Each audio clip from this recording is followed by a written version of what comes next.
dans le cadre de ce que nous appelons les fêtes programmées, nous avons au sein de notre association la célébration au mois de décembre de 4 fêtes jumelées. Donc nous les célébrons d'habitude à Kibossi, qui est notre siège social au Mont Karikari plus précisément. Cette année, vous connaissez ce qui se passe depuis un temps au niveau du département du Poul. Donc les conditions ne sont pas réunies pour que nous puissions célébrer ces fêtes jumelées, la naissance de Jésus-Christ, la fête de la reconnaissance, la fête de la liberté, la fête anniversaire de l'ouverture de la belle cité du Mont Karikari. Donc nous pouvons célébrer ces fêtes jumelées à Kibossi. Nous allons donc les célébrer ici au Mont Sinaï. Vous savez que le Mont Sinaï à Loussala, depuis un temps, non seulement depuis cette situation générale, mais aussi depuis la situation particulière qui a concerné notre association entre-temps.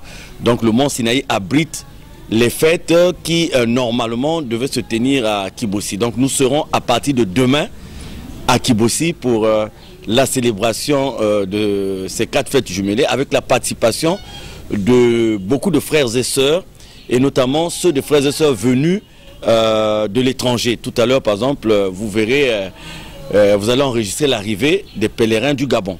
La particularité de cette fête, c'est qu'elle est dirigée par un responsable de notre association au niveau du Gabon, le frère Darius Abayunga, qui est le chef du département de l'éducation des bureaux coordonnateurs de notre association à Libreville et au Gabon. Et donc, ce faisant, il est accompagné par une forte délégation de plus d'une 50aine de pèlerins venant du Gabon. C'est ça la première particularité. La deuxième particularité, c'est que cette fête se tient au moment où nous évoluons maintenant en ayant le costume sur mesure, parce qu'entre-temps, on tentait de nous faire porter un costume dont les dimensions ne répondaient même pas à notre morphologie. Et voilà que nous allons avoir l'occasion de rentrer dans cette fête avec un costume qui est taillé à notre mesure. Voilà ce que je voulais dire aux frères et sœurs. Vous voyez, ce soir, mes frères et sœurs, nos frères et sœurs du Gabon sont rentrés. Alors, il importe que nous soyons ceux qui doivent être les premiers sur le terrain. Pour la première fois, nous allons faire appliquer le déroulement intégral du programme. C'est-à-dire que nous partirons de demain, le 20, jusqu'au mardi 26. Donc, au Mont Sinaï, nous avions l'habitude d'aller du jeudi au dimanche. Donc, nous avons pratiquement près d'une semaine que nous allons passer au Mont Sinaï.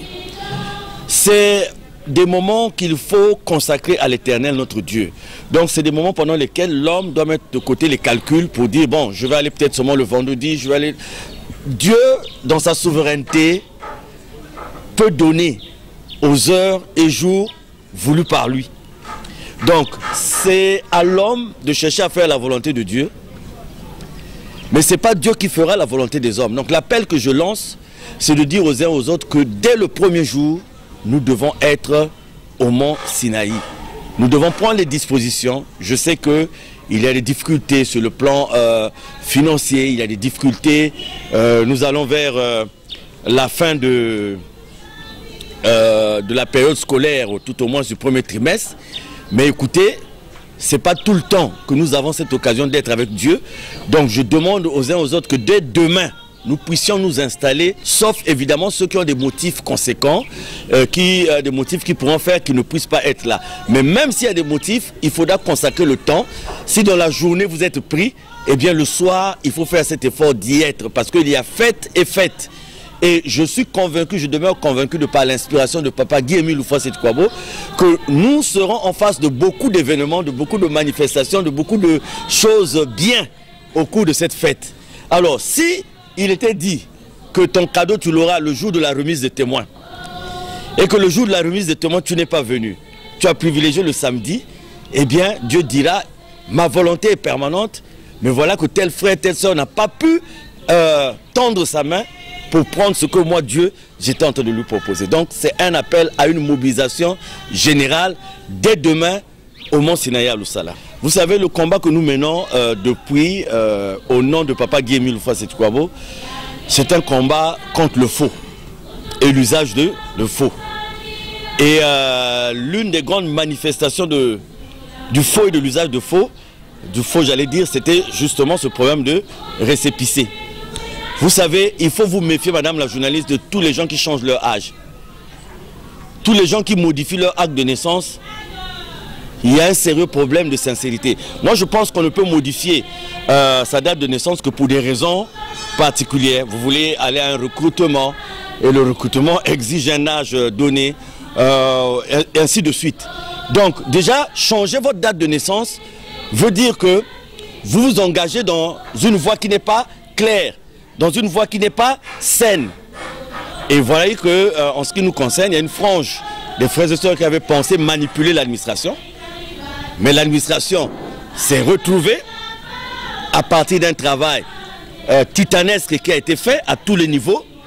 Et le fruit de ce travail, c'est la réhabilitation du récépissé 884-83. Alors, la portée de cette réhabilitation, c'est d'abord la confirmation que les gens étaient dans le faux et l'usage de faux. Donc, nous partons avec cette réhabilitation dans le retour aux fondamentaux, c'est-à-dire que revenir sur l'originalité de l'enseignement de Guy-Émile Loufoua Seti-Kouabo, sur le plan pratique et sur le plan théorique, parce que non seulement qu'il y a eu tentative de donner à notre association un nouveau récépissé, mais il y a eu aussi beaucoup de manœuvres tendant à changer la réalité, tendant à divertir, tendant à changer la vérité, tendant à transformer la doctrine même de Guy-Émile Loufoua Seti-Kouabo. Vous voyez, madame la journaliste, je peux vous prendre deux exemples. Aujourd'hui, vous avez des gens qui vont vous dire que Dieu les appelle au téléphone et ils reçoivent des instructions de Dieu au téléphone. Donc Dieu qui peut se manifester selon sa souveraineté, là où nous sommes, une idée franche, sincère, faite à Dieu, nous avons ce Dieu qui nous répond. Nous avons des gens qui vont nous dire, non, voilà, pour les uns, Dieu est enfermé dans une pièce et il y a une seule personne qui de temps en temps va prendre les informations. Et un autre, quand celui qui allait prendre les informations chez le Dieu qui était enfermé dans une chambre, lui-même tombe malade et il doit être évacué en France. Bon, d'aucuns pensaient qu'il avait pris aussi Dieu avec lui pour l'accompagner en France. Alors, quand le seul qui était en contact avec lui se retrouve en France, la raison à avancer ne pouvait plus s'asseoir sur le fait qu'il est dans une chambre. Donc, on dit non, celui qui est allé en France a laissé un téléphone et un chargeur à Dieu dans sa chambre. Donc, Dieu utilise maintenant ce téléphone pour donner des instructions à un délégué permanent qui, non content de recevoir les appels, va chercher à changer les statuts et les règlements intérieurs en disant, en cas d'empêchement de Dieu, il va assurer la suite. Donc, vous voyez, l'humain qui va décider de l'empêchement, en cas d'empêchement de Dieu, lui, il va. Donc, il y a eu tellement d'incongruités. Il n'y a en fait que les gens bornés, excusez-moi le terme, ou il y a en fait que les gens qui ne connaissent pas Guy-Émile Loufoua Seti-Kouabo, bien que portant la marinière, bien qu'évoluant dans les structures de Luzolo, mais il n'y a que des gens qui ne connaissent pas la doctrine de Guy-Émile Loufoua Seti-Kouabo, qui ne maîtrisent pas l'association Luzolo Amour, qui pouvaient croire à ce genre de baliverne. Mais ça ne pouvait pas aller loin, madame la journaliste, parce que des milliers et des milliers de frères et sœurs qui sont rentrés à Luzolo rien que dans le but d'avoir la vie éternelle, d'avoir la guérison, d'avoir des solutions à leurs problèmes. Ces gens-là ont dit, nous ne nous reconnaissons pas dans le Luzolo qu'on veut nous fabriquer. Vous voyez que ça a été un peu long, mais nous sommes arrivés à obtenir cette réhabilitation. Ce qui veut dire que actuellement, la loi prévoit tout ce qu'il faut en la matière. Nous ne sommes pas des vents en guerre, comme nous ne sommes pas des empêcheurs de tourner en rond. Mais nous avons pris toutes les dispositions de façon à ce que toute utilisation du nom de notre association dans un cadre différent de ce récépissé 884-83 sera confronté à ce que la loi prévoit. Ce qui veut dire que ceux qui veulent évoluer sous le label de l'association Luzolo Amour, ASLA OPH, doivent se conformer au récépissé 884-83. Nous ferons les constats nécessaires par auxiliaire de justice. Nous ferons les constats nécessaires par les personnes habilitées chaque fois que le nom de l'association ou un regroupement sera fait au nom de l'association en dehors du récépissé 884-83. Et nous dirons à l'administration, voilà, les constats sont là et l'administration prendra les mesures qui s'imposent. Je n'ai pas dit que vous nous verrez courir derrière chaque personne qui porte une marinière pour lui demander es-tu du 884 ou pas. Mais nous avons pris les dispositions. La première disposition, c'est la généralisation de l'information, de dire à tout le monde, voilà la nouvelle donne, qui est une ancienne donne. Madame la journaliste, si vous pleurez votre date de naissance et qu'on vous redonne votre date de naissance, vous devez être heureuse. Moi, je crois que tous les frères et sœurs de Luzolo devaient être heureux de constater que le récépissé a été réhabilité. C'est une joie pour nous. Parce qu'il s'agit là du récépissé tel que voulu et souhaité par Guy-Émile Loufois. C'est une joie. Il n'y a pas un frère de Luzolo qui ne devait pas se réjouir. Écoutez, nous avons près de 70% des frères et sœurs de Luzolo. Vous êtes rentrés dans Luzolo, peut-être étant encore dans le ventre de votre mère. Mais nous autres qui sommes rentrés en 88, on vient nous dire que Luzolo est désormais né en 2015. Écoutez, on est un peu perdu, mais on se dit avant 2015, on était dans quel Luzolo? Et on nous dit qu'on a réhabilité, c'est-à-dire on retrouve notre date de naissance. Mais ça devait être une fête pour tous les frères et sœurs de Luzolo. Il ne devait pas avoir des frères et sœurs qui devaient se lever pour dire non, bon, écoutez, nous on préfère être nés en 2015. Parce que le problème, c'est lequel? Il y a un seul Luzolo, c'est celui qui a été fondé par, et qui est fondé par Guy-Émile Loufois, c'est Tikwabo. Et ce Luzolo-là, c'est celui qui c'est celle qui porte le numéro 884-83. Et il dit, lui, le maître, qu'il soit vivant, qu'il soit mort, nul n'a le droit de changer et les statuts et les règlements intérieurs. Le président fondateur n'a pas les mêmes attributs que les dirigeants des églises que nous avons à gauche et à droite. Donc je disais qu'un jour, un jour, vous serez rattrapé par la vérité. La vérité, c'est quoi? Chaque fois que vous parlerez au nom de Guy-Émile Loufois Sétikwabo, la vérité consistera à fournir la preuve de ce que vous énoncez en son nom. Et tant que vous n'aurez pas cette preuve, vous irez contre le mur. C'est ce qui s'est passé. Aujourd'hui, le 884-83, c'est la volonté de Guy-Émile Loufois Sétikwabo. Le récépissé dont on parle n'a jamais été la volonté de Guy-Émile Loufois Sétikwabo et ça a été réparé. Maintenant, si un frère pense que ce n'est pas ça, donc il ne connaît pas Guy-Émile, il n'a jamais accepté Guy-Émile, il ne connaît pas l'association. Donc, vous voyez, madame la journaliste, pour nous, c'est un événement très important. C'est pour ça que je dis que nous allons célébrer ces fêtes jumelées dans l'allégresse. Hein, et que les gens s'amusent. Parce que moi, je pense qu'à César, ce qui est à César. Celui qui prie, c'est celui qui doit avoir du respect à l'autorité de l'État. Celui qui prie, c'est celui qui doit montrer sa déférence devant l'autorité de l'État.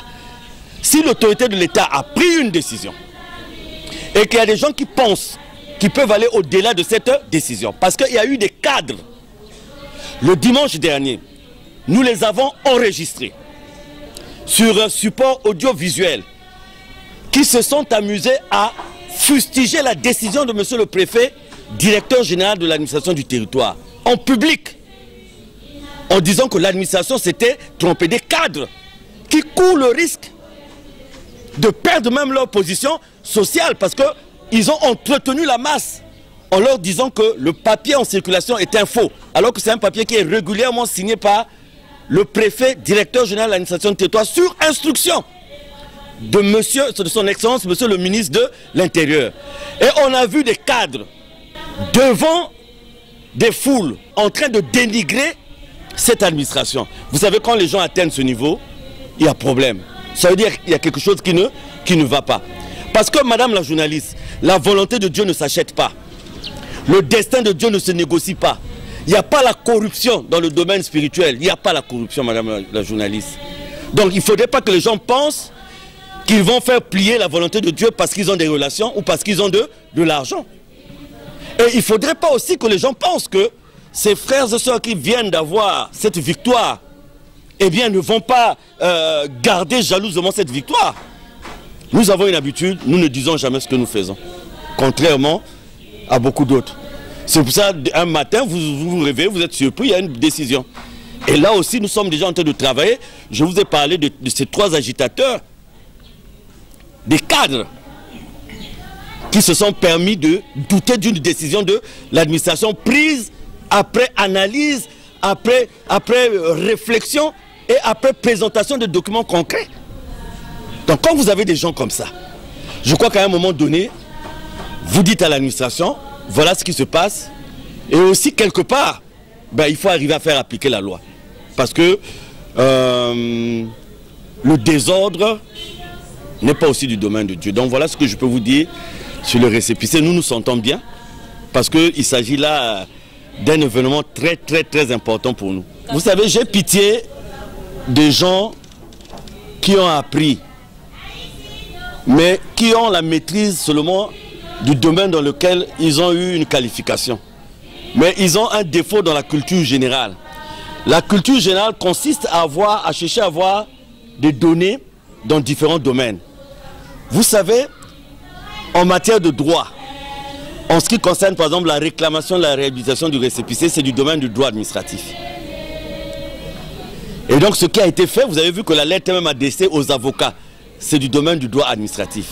On ne peut pas aller réclamer la validité d'un récépissé auprès d'un tribunal d'instance ou de grande instance ou d'une chambre correctionnelle. Ça n'existe pas. C'est l'autorité administrative qui a eu à prendre la décision. Il faut repartir vers cette autorité. C'est le droit administratif pur. Donc, vous me parlez d'un procès le 29, je ne connais pas, je ne sais pas de quoi il s'agit. Vous savez, il y a eu beaucoup de procès. Hein? Bon, donc on nous a parlé aussi d'une date, le 30, il devait y avoir quelque chose. On a attendu, on s'est réveillé, il y a eu la pluie. Bon, on nous a dit que c'était le 7. On s'est réveillé, on a accueilli les avocats. Bon, donc on nous parle soi-disant du 29. Mais je vous dis, sauf en matière pénale, on se plie à la décision de l'administration. Donc quand les gens parlent, ils ont devant eux certainement aussi des gens qui ne maîtrisent absolument rien. C'est pour ça que depuis plus d'1 an, on est en train de tromper les gens, on est en train d'intoxiquer les gens, on est en train de mentir les gens pour rien. Mais nous, c'est une information que vous me donnez d'un procès le 29. Mais je vais vous dire le 29 c'est quoi? Le 29, il s'agit de plaidoiries. Vous savez que nous avions remporté la rétractation de l'ordonnance au niveau du tribunal d'instance de Tiétié. Et ces gars-là avaient fait appel au niveau de la cour d'appel. Le dossier a été instruit. Et le 29, ça sera pour les avocats le temps d'aller faire la plaidoirie, de présenter leur plaidoirie. Et après les plaidoiries, il y a ce qu'on appelle le délibéré qui pourra intervenir. Mais je peux déjà vous dire qu'à l'allure où vont les choses, avec cette décision du ministère de l'Intérieur, eh bien ces gens devaient savoir qu'au lieu d'aller amuser les gens en parlant d'un 29, c'est les mêmes qui voulaient... Écoutez, madame la journaliste, je vous dis une chose. C'est les mêmes, quand ils sentent qu'ils sont en déphasage au niveau de la justice, ils courent à l'administration. Aujourd'hui, ils n'ont pas eu gain de cause à l'administration, ils parlent maintenant de la justice. Bon, ils ouvrent plusieurs portes à la fois. Moi, je vais leur dire de se mettre en prière. Mettez-vous en prière, mes frères, parce que apparemment, vous ne priez pas beaucoup. Donc, je ne juge pas, mais mettez-vous en prière pour que Dieu vous instruise, parce que vous engagez tellement des actions désordonnées qu'à la fin, on ne sait pas ce que vous voulez. Parce que c'est les mêmes qui avaient commencé avec la justice. Quand ils ont commencé à perdre, c'est les mêmes, ils nous ont fait promener un accusé de réception. En tout temps, vous avez vu, ils ont fait promener un accusé de réception du même directeur général de l'administration du territoire. Et là, ils ne parlaient plus de la justice. Ils ont dit non, nous avons déjà... Mais leurs fidèles, écoutez quand même ce qu'on vous dit aussi, sauf si vous êtes vraiment... mais je ne sais pas moi. Donc les mêmes qui ont eu un accusé de réception en tout temps, du même directeur général de l'administration du territoire, qui ont fait le tour, vous avez vu en Mbouti, ils ont voulu nous empêcher même de prier sur cette base-là. Mais ils avaient dit non, la justice est finie parce que nous on a eu. Et aujourd'hui, ils n'ont pas gain de cause au niveau de l'administration. Ils parlent maintenant de la justice. Écoutez, madame la journaliste, nous ce que nous voulons, c'est que tout le monde se retrouve. Nous avons le but de l'association de Guy-Émile Loufa-Sétikwabo à mettre en application. Nous demandons aux uns aux autres de ne pas suivre quelques vendeurs d'illusions qui avaient leur propre jeu, qui avaient leurs propres intérêts et qui savent ce qu'ils sont en train de faire. Arrêtons de suivre ces gens, revenons ensemble dans l'amour, dans l'union, dans la solidarité pour faire le travail que nous demande Papa Guy-Émile Loufa-Sétikwabo. Donc voilà ce que je peux vous dire.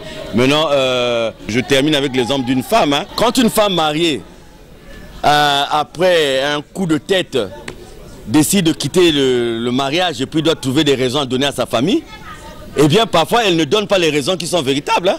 Elle se met à fabriquer des raisons. Oh, vous savez là-bas, moi je dors sans manger.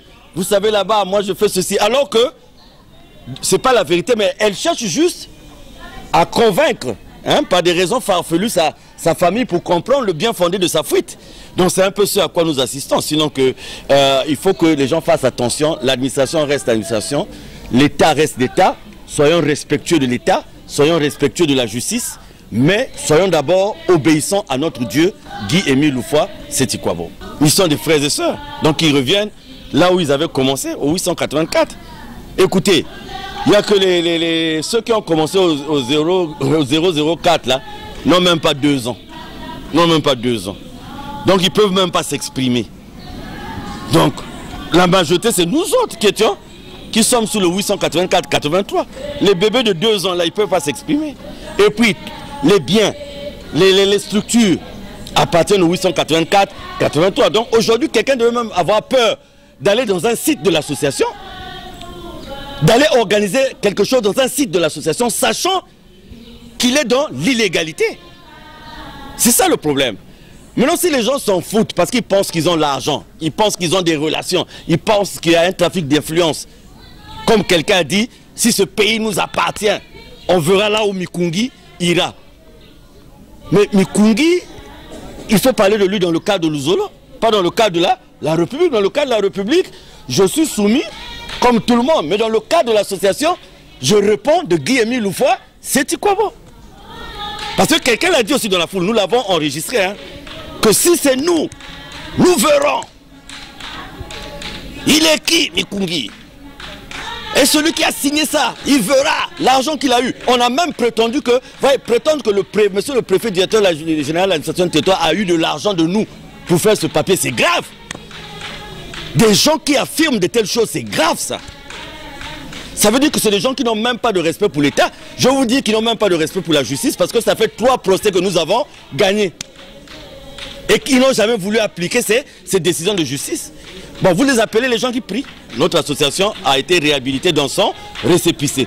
Et maintenant, nous allons devoir travailler. Mais nous allons devoir aussi être un peu fermes. Hein, parce qu'à un moment donné, on nous a présenté comme ceux qui n'avaient pas la raison, ceux qui n'avaient pas ceci. Bon, nous ne serons pas aussi sauvages qu'ils l'ont été, mais nous serons quand même un peu fermes. Parce que ça nous a fait perdre de l'argent, ça nous a fait perdre du temps. Maintenant, vous me parlez d'un procès à Brazzaville, je ne connais pas. Je crois que c'est un problème qui concerne la famille Loufoua, qui veut savoir si Guy-Émile est dans une tombe, s'il est sur un arbre, s'il est ceci. Bon, donc moi je demande ce mot aussi à la famille là, d'envoyer les enfants à l'école, que les enfants aillent apprendre, que les enfants apprennent les métiers. Parce que si ils continuent à se dire que leur vie, ils vivront toujours aux dépens de l'association, c'est compliqué. Nous vivons un temps de la mondialisation où les associations seront désormais gérées comme toutes les associations de la loi de 1901 avec des commissariats aux comptes qui vont exiger. Donc, nous les reconnaissons en tant que famille biologique du prénom fondateur. Mais cela ne veut pas dire que ils seront là pour l'ONG, l'Uzolo, et nous serons là pour la partie culturelle. Donc, moi je leur lance aussi un message, nous vous aimons beaucoup, la famille. Mais écoutez, Guy-Émile, quand il a été enlevé à l'Oudima, il n'est pas allé avec un oncle. Il n'est pas allé avec un neveu. Il a été enlevé de la chambre de Gotha, il était seul. Quand Guy-Émile a vu les anges, il était aussi seul. Quand il a dirigé chez Abraham là-bas, il était seul. Donc, il n'a jamais eu sa mission accompagné d'un neveu, d'une tante ou d'une petite fille. Pourquoi on nous dit aujourd'hui que nous devons nous plier? Donc, quel que soit qu'on nous arrache les poils de la tête, bon, nous devons nous plier. Non.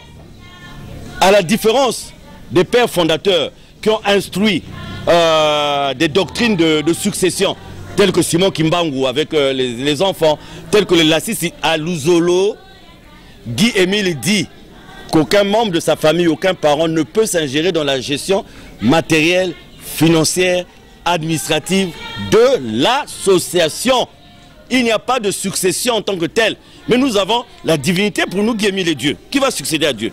Madame la journaliste, vous connaissez le descendant de Jésus, la famille biologique de Jésus. Qui est son représentant aujourd'hui? Mais il n'y en a pas. Pourquoi? Parce que nous sommes les représentants de Jésus. En ce qui concerne Guy-Émile, c'est pareil. Mais nous lançons un appel à tous ces gens-là que le moment est venu de travailler. Je reviens sur les fêtes jumelées. Frères et sœurs, ne faisons pas de calcul sur les dates. Ne faisons pas de calcul sur les jours. Il faut prendre le train dès le départ. Faisons tous l'effort de prendre le train dès le départ. Je sais que certains ont du mal à atteindre la nourriture de 7 jours.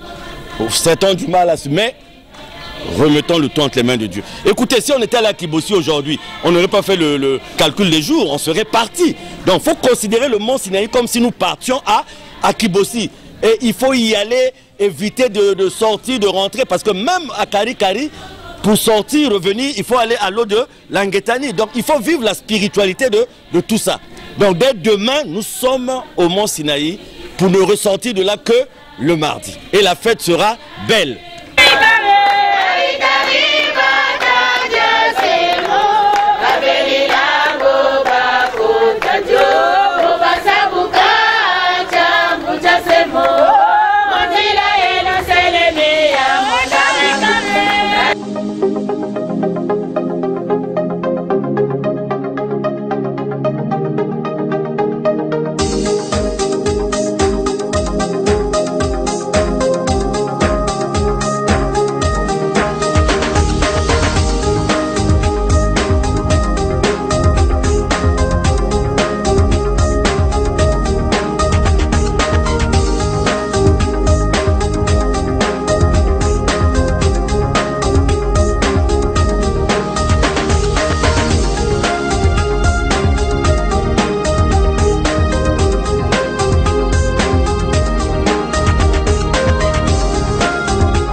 Au nom du président fondateur, au nom de tous les sponsors, nous souhaitons la bienvenue à la délégation de l'école.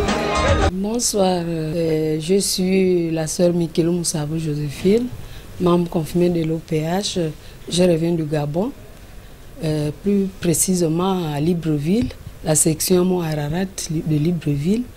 Donc si nous sommes ici, c'est pour les quadruples fêtes, parce que nous avons reçu l'invitation de Papa Guy Émile C'était Kwabo, voilà pourquoi nous sommes ici.